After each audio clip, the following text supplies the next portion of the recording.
Now, I would be remiss to not talk about the inside zone out of tight offset tight end. You guys know how much I love to pass the ball. However, this inside zone right here was the reason why I switched to tight offset tight end in the first place. Before the Madden Classic, I wanted to be able to find a way to get the ball to Zeke and still pass the ball.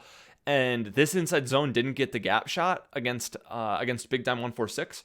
So it was one of the only shotgun runs in the game that was very effective against Big Dime. And it was essentially effective against everything. It's really hard for the defense to block shed against it. Now, we're going against 3-4 odd, and yeah, they have a linebacker on Goodwin. That's going to be the toughest spot. If we get that block, that's essentially going to determine how successful this run is. But I just wanted to show you guys how good this inside zone can be as we actually lose yards. I was going to say we don't lose yards on this inside zone very often. Unfortunately, Goodwin does get blown up right there. They were going to be able to cut it back in, get about 10.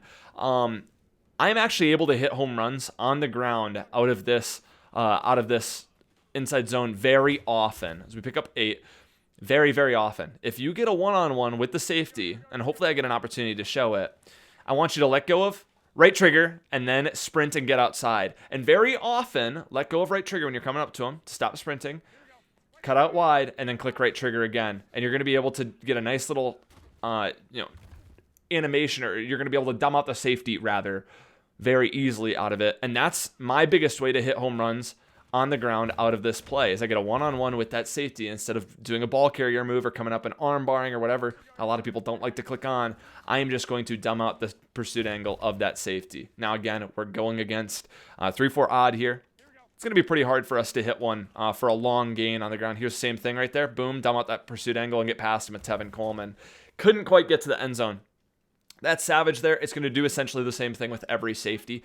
But just wanted to let you guys know, stick to this ground game. If you're in an absolute, or not stick to it, but you can heavily rely on this ground game rather, while still having, same thing, dumb pursuit angles, absolutely dumb, while still having a very high potent passing attack. Definitely lean on this inside zone when needed. You need a yard or two, come up to the line, quick hike an inside zone. And if you want a little bit extra blocking, trying to get this player on the left side picked up a little bit better, you can motion over Pettis, and oh boy, that's a pass play. That's not an inside zone. You can motion over Pettis, and you're going to be less likely to get shedded by that outside linebacker position.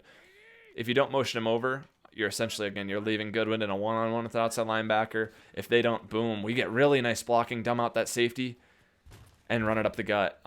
We actually missed the double team on the left side, but it really just parted the Red Sea up the middle. This inside zone's very good. I've spoken for 3 minutes on an inside zone. That should tell you how good this is. Lean on it when you need it.